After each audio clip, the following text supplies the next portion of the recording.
तराइन का प्रथम युद्ध एक ऐतिहासिक महाकाव्य प्रस्तावना। भारत का इतिहास वीरता, बलिदान और संघर्ष से भरा हुआ है।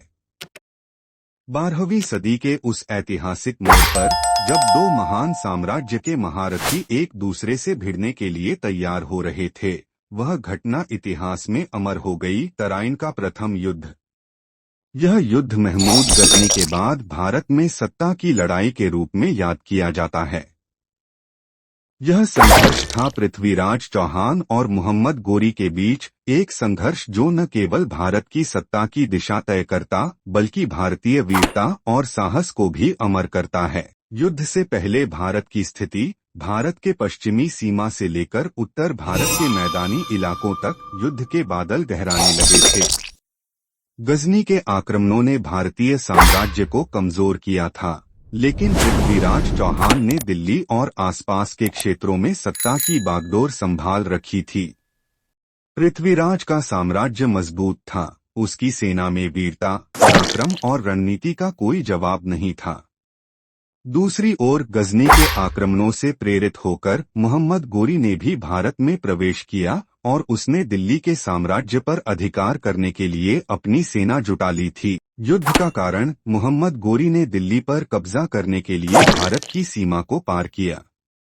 वह चाहता था कि भारत का सम्राट उसकी अधीनता स्वीकार करे और उसकी सत्ता को स्वीकार करे। लेकिन पृथ्वीराज चौहान, जो एक वीर योद्धा और स्वतंत्रता प्रेमी थे, ने गोरी की चुनौती को स्वीकार किया। यह युद्ध केवल साम्राज्य की अधीनता का युद्ध नहीं था, यह भारतीय स्वाभिमान की रक्षा का भी युद्ध था। सेना की ताकत। पृथ्वीराज चौहान की सेना में करीब 3 लाख सैनिक, 3000 घोड़े, 500 हाथी और तोपें थीं। उसके पास एक उच्च प्रशिक्षित सेना थी जो किसी भी हमले का सामना करने के लिए तैयार थी। वहीं दूसरी ओर मोहम्मद गोरी के पास लगभग 1 लाख सैनिक, 10,000 घोड़े और कुछ हाथी थे।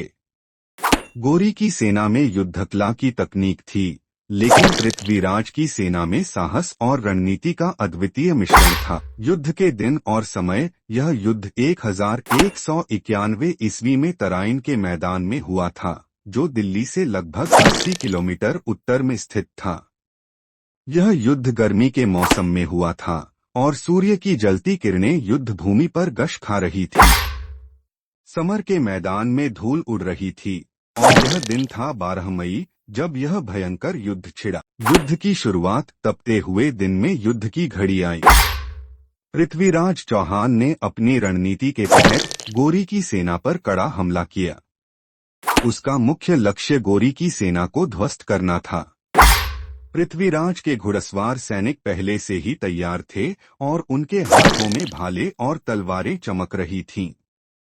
जब युद्ध शुरू हुआ तो भूमि पर कर्फ्यू जैसी खामोशी थी, जैसे कि हर एक सैनिक का दिल अपने साहस के लिए धड़क रहा हो। मोहम्मद गोरी की सेना हालांकि संख्या में अधिक थी, लेकिन पृथ्वीराज की सेना की सैन्य शौर्य और युद्ध की कला से बहुत प्रभावित हुई। जैसे ही गोरी ने अपने सैनिकों को आक्रमण करने का आदेश दिया, पृथ्वीराज ने एक के बाद एक हमला किया। पृथ्वीराज की सेना ने गोरी के सेनापतियों को बुरी तरह परास्त किया। युद्ध का दृश्य। तलवारों की टकराहट, घोड़े की टापों की आवाज, हाथियों के गर्जन, तोपों की धमाके और शोरगुल ने युद्ध भूमि को नर्क बना दिया। पृथ्वीराज और गोरी के सैनिक एक दूसरे के खिलाफ जैसे पानी की तरह बह रहे थे।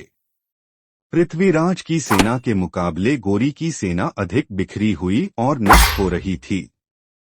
गोरी का आत्मविश्वास छिन्न भिन्न हो गया था। अंततः युद्ध में जीत पृथ्वीराज चौहान की हुई, लेकिन समय के साथ इस युद्ध की गूंज हर एक वीर के दिल में गूंजने लगी। पृथ्वीराज ने अपने शौर्य और साहस का परिचय दिया। यह युद्ध भारत के स्वतंत्रता की खातिर लड़ा गया था। गोरी, जो पहले अपनी जीत की कल्पना कर रहा था, वह न केवल हार गया बल्कि भारतीय वीरता के आगे घुटने टेकने पर मजबूर हुआ। अंतिम क्षण। तराइन के मैदान में जीत का परचम लहराने के बाद पृथ्वीराज ने अपने शौर्य का संकल्प लिया। उसकी वीरता ने भारतीय इतिहास में एक नई दिशा दी।